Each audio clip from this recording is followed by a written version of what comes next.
بسم اللہ الرحمن الرحیم۔ السلام علیکم ورحمۃ اللہ وبرکاتہ۔ وہ جب انڈیا سے آیا تو اس کی عجب حالت تھی۔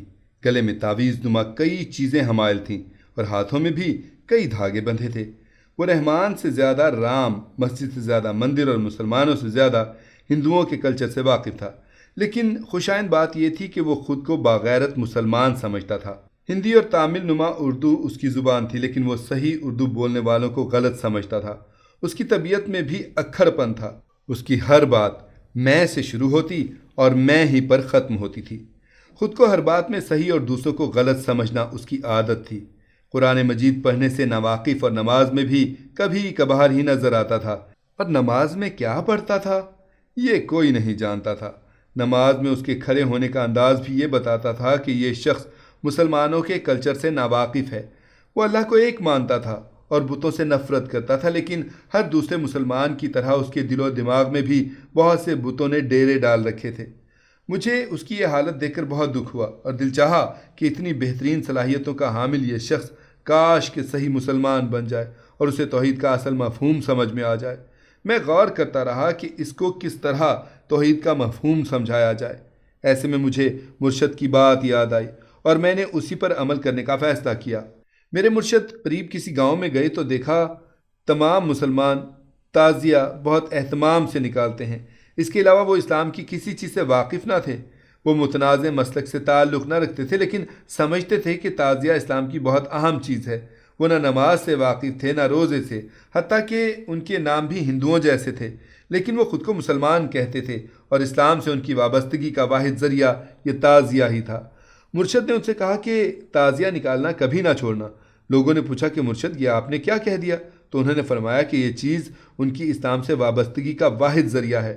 اگر یہ قائم رہی تو ایک نہ ایک دن ان کو صحیح اسلام بھی سمجھ آ جائے گا۔ اگر یہ بھی چھوٹ گئی تو یہ مکمل طور پر ہندو بن جائیں گے اور ان کی واپسی کا امکان ختم ہو کر رہ جائے گا۔ ایسے ہی میں نے اس شخص سے کہا کہ یہ دھاگے اور تعویذ بہت سنبھال کے رکھنا، یہ اس کی اسلام سے وابستگی کا ذریعہ تھے۔ جب اور لوگ ان دھاگوں اور تعویذوں پر تنقید کرتے تو وہ آگ بگولا ہو جاتا، اس لیے میں نے کوشش کی کہ لوگ اس پر تنقید نہ کیا کریں۔ میں نے اس کی اسلامی غیرت کی تعریف کرنی شروع کی اور اس کے لیے دعا کرتا کہ یا اللہ اس کو توحید اور صحیح اسلام سمجھ آ جائے۔ وقت گزرتا رہا، میرے نرم رویے کی وجہ سے وہ میرے قریب ہوتا گیا، حتیٰ کہ اب وہ مجھ سے اپنے ذاتی دکھ درد بھی شیئر کر لیا کرتا تھا۔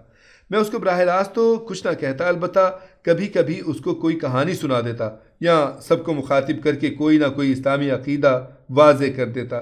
2 سال بعد میں نے محسوس کیا کہ اسلام خالص کی جن باتوں پہ وہ بھڑک اٹھتا تھا اب وہ ان کو خاموشی سے سن لیتا ہے۔ اس کی طبیعت کے اکھڑ پن میں بھی کچھ کمی آ رہی تھی اور اب اس کی میں بھی کبھی کبھار ہم میں بدل جاتی تھی۔ یہ ایک مثبت تبدیلی تھی، لیکن ابھی اس کے رنگ ڈھنگ، چال ڈھال اور دھاگے تعویذ وہیں کے وہیں تھے۔ 1-2 سال اور گزر گئے، اب وہ مجھ سے کافی مانوس ہو گیا تھا۔ ایک دن میں نے دیکھا کہ وہ اچھے موڈ میں ہے۔ میں نے موقع غنیمت جانا اور کہا کہ بھائی کاش کہ تم قرآن پڑھ لو۔ میں نے کہا دیکھو، قدرت نے تمہیں ایک اسلامی ملک میں بھیج کر یہ موقع دیا ہے اور تم اس موقع سے فائدہ اٹھا لو۔ نہ جانے پھر یہ موقع ملے یا نہ ملے، اور نہ جانے زندگی وفا کرے اور نہ کرے۔ اللہ کو منظور تھا، بات اس کے دل کو چھو گئی۔ میں نے کہا میں تمہارے گھر آ کر بغیر کسی کو بتائے خاموشی سے قاعدہ پڑھا دیا کروں گا، اور پھر میں نے ایسے ہی کیا۔ لیکن وہ ذہین آدمی تھا، اس نے چند ہی دن میں باقاعدہ قاعدہ سمجھ لیا، اور اس کے بعد اس نے کہا کہ اب وہ خود ہی آگے پڑھے گا۔ چنانچہ میں نے جانا ترک کر دیا۔ اس کے بعد اس نے انٹرنیٹ اور کیسٹ کی مدد سے 2 سال میں پورا قرآن پاک پڑھ لیا۔ آج 8 سال بعد وہ ایک بدلا ہوا انسان ہے۔ اب وہ قرآن بھی صحیح پڑھتا ہے، نماز کی بھی اگلی صف میں شامل ہوتا ہے، روزانہ ایک حدیث بھی سب کو سناتا ہے، اور اس کے دھاگے اور تعویذ بھی قصہ پارینہ بن چکے ہیں۔ اب اس کی میں بھی بہت حد تک ختم ہو گئی ہے۔ وہ بات سنتا بھی ہے اور سناتا بھی ہے، سمجھتا بھی ہے اور سمجھاتا بھی ہے۔ اب وہ ایک نئی شخصیت کا حامل شخص ہے۔ یہ شخصیت کہیں باہر سے نہیں آئی، اس کے اندر ہی چھپی ہوئی تھی۔ ضرورت اس امر کی تھی کہ اس کی اس چھپی ہوئی شخصیت کو سامنے آنے کا موقع دیا جائے، لیکن ہائے افسوس، ہماری سختی، ہماری دینی غیرت اور ہماری پیدائشی اسلامی حمیت ایسی شخصیات کو باہر آنے سے پہلے ہی ختم کر کے رکھ دیتی ہے۔ دعوت کا یہ تجربہ مجھے بہت کچھ سکھا گیا۔ میں نے جانا کہ دعوت کے لیے پیار، دعوت کے لیے ہمدردی اور دعوت کے لیے دروازہ کھلا رکھنا بہت ضروری ہے۔ اگر آپ کی دینی غیرت دروازہ ہی بند کر کے چلی آئے تو کون اندر آئے گا؟ وہ شخص جو شرک و ظلم میں مبتلا ہے، اس کا اپنا عمل ہی اسے جہنم میں لے جانے کے لیے کافی ہے۔ آپ کے دروازہ بند کرنے سے کوئی فرق نہیں پڑے گا، لیکن دروازہ کھلا رکھنے سے فرق پڑ سکتا ہے۔ اس لیے ہر وہ مسلمان جو نبی رحمت صلی اللہ علیہ وآلہ وسلم سے تعلق کا دعوے دار ہے، اسے چاہیے کہ ہر ایک کے لیے دروازہ کھلا رکھے۔ کون جانتا ہے کب کون چلا آئے اور اس دروازے سے جنت چلا جائے۔ جانا تو اسے اللہ کی رحمت سے ہی ہے، لیکن آپ کو دروازہ کھلا رکھنے کا اجر بہرحال مل جائے گا۔